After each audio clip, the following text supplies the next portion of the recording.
खुलुमबाय बयखौबो दिनै मोनसे जोबोद गोनां इम्पर्टेन्ट आपडेट नोंथांमोननि सेरावहाय आं लाबोनो सानदों। दासान्दि जों मिन्थिगौ जे मोनसे वार लाइक सिचुएशन जोंनि भारत हादरजों लोगोसे पाकिस्ताननि गेजेराव मोनसे दुंहाव थासारि।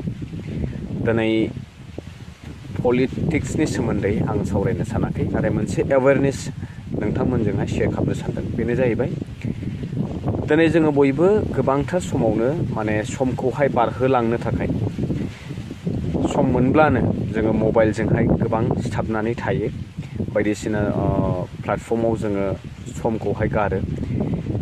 दा थिग बेबायदिनो वाट्सएप, फेसबुक, टुइटार आरो बायदिसिना मेसेजनि थ्रुयै जोङो गोबां मेसेज एक्सचेन्ज खालामो, कनभारसेसन खालामो, बा टाइम पास खालामो, टाइम स्पेन्ड खालामो आरो बायदिसिना इम्पर्टेन्ट आपडेट्सफोरखौहाय जोङो वाट्सएपनि थ्रुयै जिखुनु ससियेल साइट्स मेसेन्जार थ्रुयै जोङो शेयार खालामलायो। दा बेवहाय जोङो साबधान जानांगौ बाथ्राया बेसो जे दिनैनि समावहाय आननन जिखुनु बिथिङाव आननन मेसेज, आननन वाट्सएप टेक्स्ट, आननन लिंक्सफोर जुदि जोङो बेबायदि मोनोब्ला जि जिनिसजोंहाय जोङो अवेर गैया, नैबेनि फारसे जोबोद सांग्रांथि जानांगौनि सम फैदों। दासान्दि जोङो गोबां ट्रेन्डिंआव नुगासिनो दङ बायदिसिना जाथाय जानाय, स्केम, फ्रड बायदिसिना बेथ' सोलिबाय थायो। नाथाय नैबे सिटुएसनाव नैबे समावहाय जितु दावहानि समावहाय पाकिस्ताननिफ्राय मोनसे साइबार एटाक खालामनायनि मोनसे बिराद गिदिर थांखि लादों बिथांमोना।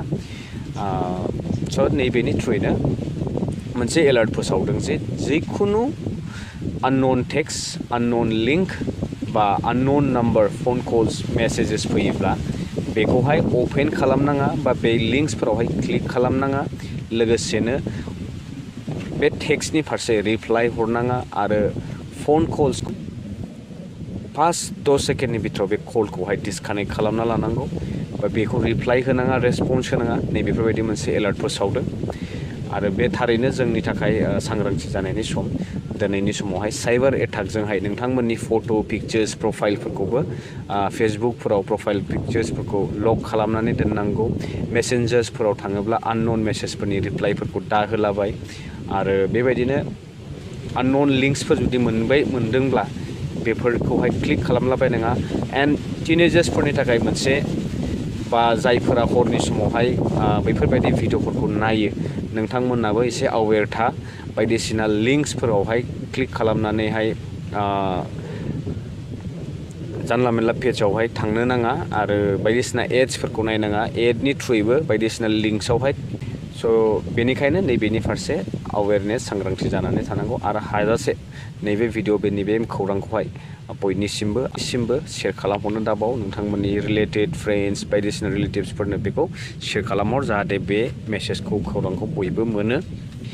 एन्ड लोगोसेनो hellosbvlogनि भिउवार्सफोर, दावहानि सम, जिहेतु दावहाजों रिलेटेड गोबां कनफिडेन्सियेल माखासे भिडिअसफोर थायो, जि खोथाफोरखौ जों बुंनाङा बेफोरनिफ्राय जानगाराव थानांगौ आरो मिस इनफरमेसनफोरखौहाय ससियेल मिडियानि गेजेरजों दा फोसावलाबाय।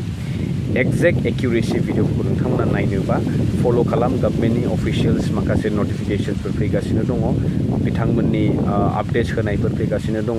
स' बेनि अनगा बायदिसिना जानला मेनला फोसावनायनि फारसे दा फोथाय, बेफोरो नंखाय आरो नोंथांखौहाय मोनसे मिसलिड खालामनाय मोनसे प्रपेगेन्डा सालायगासिनो दङ आरो गोबांथार इउटुब, वाट्सएप, ससियेल मिडिया साइट्सफोरावहाय फेक आइडिस बानायनानैहाय गोबां बेबायदिनो बायदिसिना जाथाया जागासिनो दङ आरो बायदिसिना पलिसि बाहायनानै नोंथांमोनखौहाय बे जालावहाय गाब्र'होनो हानाय। बेनिखायनो नैबेफोरनि फारसे social media handle, Facebook, Twitter handle खालामग्रा भिउवार्स नोंथांमोन, नैबेनि फारसे साबधान एसे जानानै थानांगौ।